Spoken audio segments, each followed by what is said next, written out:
Hello, this is Random History Dude, back to talk about America. I think this is the first time we have talked about America, so that's fun. So what era are we going to talk about in America? We're going to talk about the Gilded Age. Now, why was the Gilded Age a thing? Well, that was because after the South Reconstruction, because of the Civil War, which we kind of destroyed, but yeah. And we got an economy boost because we could buy new things because the economy was better, and basically everything follows if the economy is better, most times. Also, the inventions helped, which I'll get into later, but that's fine. So, yes. So the Gilded Age had these very, very rich people that I will now become calling from now on the robber barons. Now these robber barons, the word sounds very bad, but really they were okay people. I'm not gonna say they're the worst, but I'm not gonna say they're the best either, because reasons I'll get to later. Now normally these robber barons controlled one thing. Well, okay, wrong wording on that. They control many things normally in what we call a monopoly. Now monopolies are basically when a person owns everything. Let's say I own a company in trains. Now I basically take over all the train businesses. That's a monopoly. Because now, since I control everything of the trains, I can sell the train tickets for a higher price. Instead of like $2, I can say it's cost like $5 or $10, which basically is very bad for the normal people. But why were these inventions very useful? Like, no one wants to ride a train if the train's unsafe. No one wants to lit fuel if the fuel's unsafe. Now, we started to get better air brakes for the trains, and we started to make transcontinental railways, that's the word, which connected basically everything, which, as the word might give you a clue, basically runs everywhere. Now, we also had sleep cars, which were basically cars where you could sleep in, and these aren't actually like cars that you drive, these are train cars that you could sleep in. Better. And also, you had oil and better steel, which gets important later of the infrastructure and everything, so that is great. Now, I've already discussed about what the robber barons did and how they had monopolies. Now, there's two types of monopolies. One's, I think, vertical, and I think the other one's horizontal. Now, the vertical one is, let's say you have a monopoly on sugar, and you want to, no, bad example, not sugar. Let's say you have a monopoly on wood. Wood. And so, now you have a monopoly on wood. And so now you want to go to nails. Now you have a monopoly on nails. Now you want to go to steel. And then you just slowly build higher and higher, as I said, higher and higher, until you basically own a lot of things. Now, horizontal is like, you own one thing. You own trains, and you own trains only. Okay? So, that is going to be a huge thing. Now, as I said, robber barons could be good or bad. I mean, some people think they're great people, they were philanthropists. But other people, by the way, the philanthropists basically are good people who do things for the community. Now, other people think they're terrible because they could do low wages to their customers, which I'll get to later. I'm sorry I'm saying later a lot, but it's very important, because when we get to it later, it's gonna fit together, okay? Just stick with me.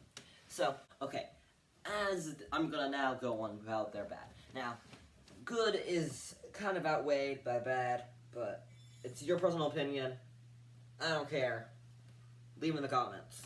So, these are the reasons why they are bad and why they're good. So, first, good. As I said, they were philanthropists, which basically, they built, like, big structures and stuff and helped the economy and stuff. Which, I mean, yeah. And next, they were bad because of corruption and low pay for workers. Now, their low pay, I'll get to later how that really affected them. The next thing is they're corrupt. So, how our government works, the U.S. government works, is they derive their power from the people. Now, that doesn't mean the people can be corrupt, though. It just means they derive that power from the people, and if the people don't like it, then the Senate, House, and stuff can't really do much about it. Since, they're the running people who run for. Now, if you really want to get into better things, you can look it up on YouTube or whatever. So, now we're going to talk about the normal people in this whole scheme.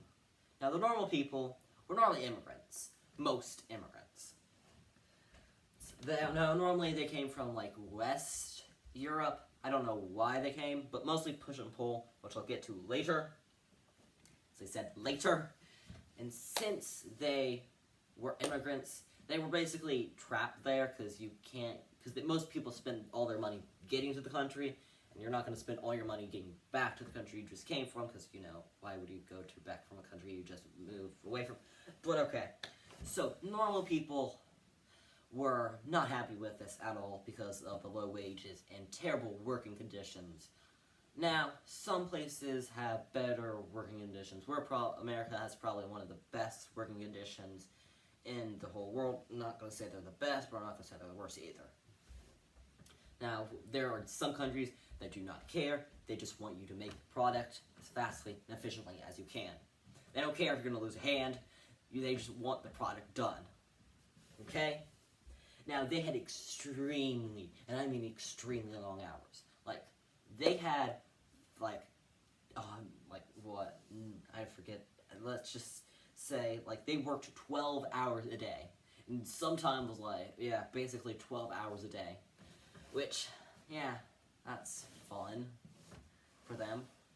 Now, we normal Americans will work 40 hours per week, which, it's just great for us, but not so great for efficiency and everything. Now, with industrial revolutions, which basically they call Gilded Age, was an industrial revolution on by itself. Normally, what is the cause of industrial revolution is many people stop getting out of the agricultural business because there's a lot of things, there's things that are taking the jobs. It would take weeks for something to get done.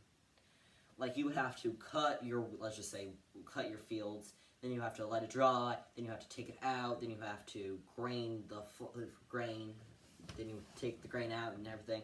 It just took forever. But now, with tractors and stuff, which we were starting to get in tractors, really just quickened everything up. It still was a slow process compared to today, but it was better than what we have today. Now, there was 40% of Americans in the whole of the U.S., not the lower 48 states, because there weren't the other, there was, all the states were there, but most of them were. 40% of Americans lived in the city, which means there's a ton of people in the cities. Now, I don't know the number for now, right now there is, but let's just say it's way above that, okay? Because, yeah, that's going to be fun with 40% of Americans in the work in cities. Now, back to the terrible working conditions. Last thing about the Gilded Age is their amount of deaths. I found one source that had 675 people died per week. And per week. 675. If one company has that today, they're going out of business very quickly. So, thank you for watching, and goodbye.